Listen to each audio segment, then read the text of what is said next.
Good morning students. हम पढ़ रहे हैं कक्षा 11 की पाठ्य पुस्तक आरोह है, जिसमें हम पढ़ रहे हैं पाठ संख्या 9 पंडित जवाहरलाल नेहरू, जिनका जीवन परिचय है वो हम पढ़ चुके हैं, बता चुके हैं कि इनका जन्म 1889 इलाहाबाद में हुआ है। कौन कौन सी रचनाएं इन्होंने लिखी हैं वो हम पढ़ चुके हैं। अब हम पढ़ेंगे इनके द्वारा लिखा गया जो पाठ है उसके बारे में। भारत माता।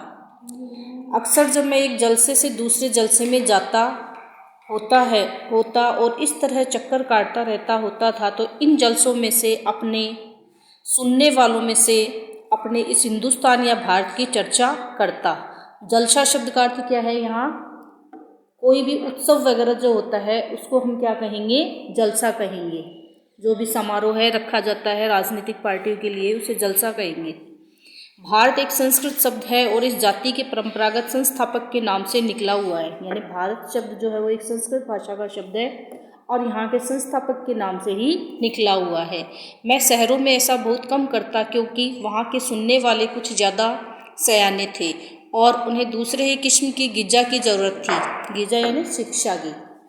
लेकिन किसानों से जिनका नज़रिया महदूद था, मैं इस बड़े देश की चर्चा करता जिसकी आज़ादी के लिए हम लोग कोशिश कर रहे थे और बताता कि किस तरह देश का एक हिस्सा दूसरे से जुदा होते हुए भी हिंदुस्तान एक था।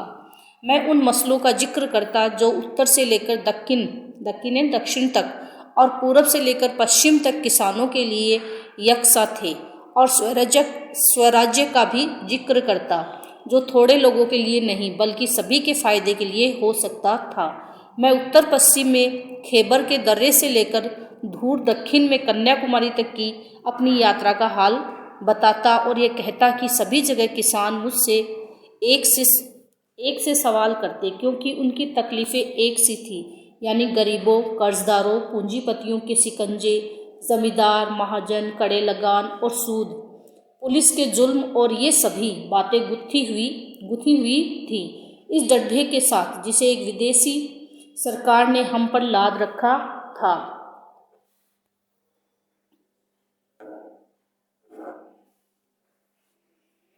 कहता कि सब जगह किसान मुझसे एक से सवाल करते, क्योंकि उनकी तकलीफ़ें एक सी थी। यानी गरीबों, कर्जदारों, पूंजीपतियों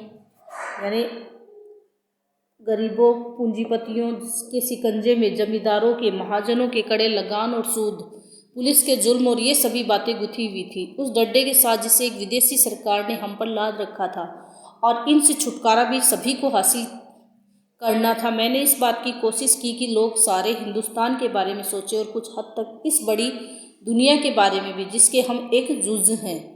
मैं अपनी बातचीत में चीन, स्पेन, अस्बेनिया, मध्य यूरोप, मिस्र और पश्चिम एशिया में होने वाले कश्मकशों का जिक्र भी करता था।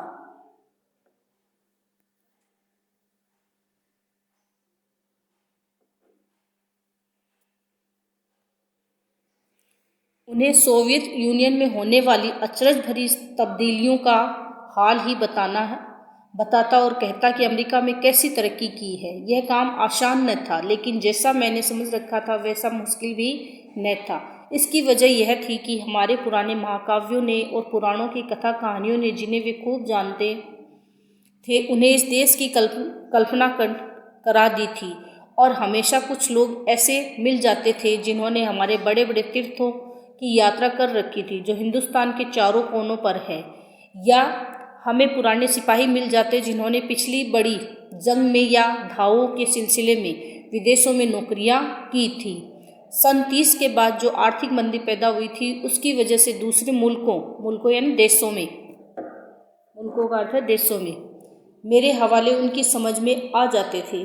कभी ऐसा भी होता कि जब मैं किसी जलसे में पहुंचता तो मेरा स्वागत भारत माता की जय इस नारे से जोर के साथ किया जाता। मैं लोगों से अचानक पूछ बैठता कि इस नारे से उनका क्या मतलब है।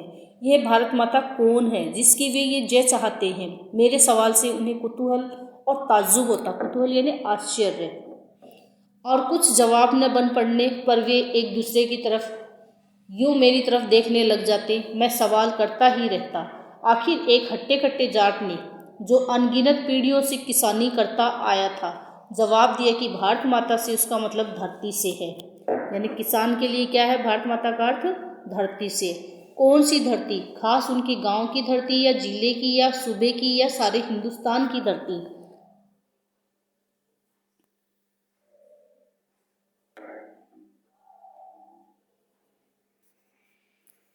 कौन सी धरती, खास उनके गांव की धरती या जिले की या सूबे की धरती? यहाँ कोशिश करता और बताता कि हिंदुस्तान वह सब कुछ है जिसे उन्होंने समझ रखा है, लेकिन वह इससे भी बहुत ज़्यादा है। हिंदुस्तान के नदी और पहाड़, जंगल और खेत जो हमें अन्न देते हैं, ये सभी हमें अजीज़ है यानी प्रिय है, लेकिन आखिरकार जिनकी गिनती है वे है हिंदुस्तान के लोग, उनके और मेरे जैसे लोग जो इस सारे देश में फैले हुए हैं। भारत माता दरअसल यही करोड़ों लोग हैं, और भारत माता की जय से मतलब हुआ इन लोगों की जय, यानी भारत के जो करोड़ों लोग हैं उनकी जय से मतलब हुआ भारत माता की जय।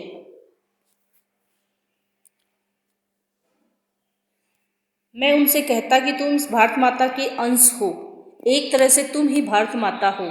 और जैसे जैसे जैसे ये विचार उनके मन में बैठते, उनकी आंखों में चमक आ जाती, इस तरह मानो उन्होंने कोई बड़ी खोज कर ली हो। तो इस प्रकार से अपन ने पंडित जवाहरलाल नेहरू द्वारा दिया गया पाठ था जिसका नाम था भारत माता। भारत माता के बारे में विभिन्न प्रकार से बताया गया कि किसान किसे भारत माता मानता है, और जो देश के लोग हैं करोड़ों, वो किसे भारत माता मानते हैं। तो पाठ के साथ में प्रश्न उत्तर दिए हुए हैं जो आपको करने हैं।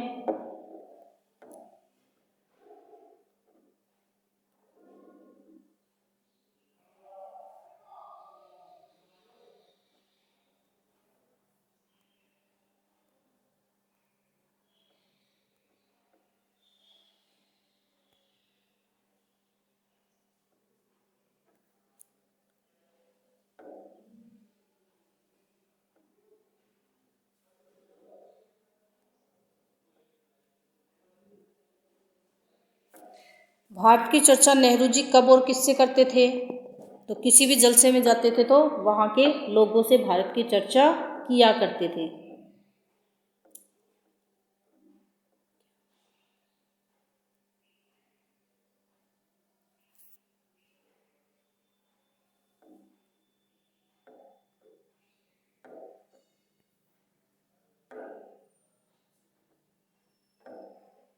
फर्स्ट वाला आपको करना है, सेकंड करना है, थर्ड, फोर्थ, फिफ्थ और सिक्स। ये 6 प्रश्न आपको दिए हैं जिनके उत्तर आपको पढ़ाया हुआ जो पाठ है उसमें मिल जाएंगे पैराग्राफ में। और पाठ के आसपास में आज़ादी से पहले भारत निर्माण को लेकर नेहरू के क्या सपने थे, क्या आज़ादी के बाद साकार हुए, चर्चा कीजिए। तो ये जो प्रश्न है ये आपको करना है और इसको यहीं तक करना है। भारत के विकास को लेकर आप क्या सपने देखते हैं, तो ये भी आपको बताना है कि भारत का जो विकास है वो कैसे हो, क्या हो, और उसके बारे में आप क्या सोचते हैं। आपकी दृष्टि में भारत माता और हिंदुस्तान की क्या संकल्पना है? तो भारत माता और हिंदुस्तान के बारे में आपके क्या विचार हैं, क्या आप सोचते हैं, क्या आप कल्पना करते हैं, उसके बारे में आपको बताना है। वर्तमान समय में किसानों की स्थिति किस सीमा तक बदली है, चर्चा कर लिखिए। तो इसमें आपको बताना है कि पुराने समय के किसानों में और वर्तमान समय के किसानों की स्थिति में क्या बदलाव आए, यहाँ तक का प्रश्न आपको करना है। 5वां है आज़ादी से पूर्व अनेक नारे प्रचलित थे, किन्हीं 10 नारों का संकलन कीजिए। तो ये क्वेश्चन आपको नहीं करना है। तो इस तरीके से 6 प्रश्न ऊपर वाले और 4 प्रश्न ये 10 प्रश्न जो है वो आपको करने हैं। आगे हम पद्य भाग पढ़ेंगे और जिसमें हम पद्य भाग में शब्दार्थ भी साथ में देखेंगे और पदों की जो व्याख्या है, कवि का जो जीवन परिचय है वो भी हम पढ़ेंगे। तब तक के लिए धन्यवाद।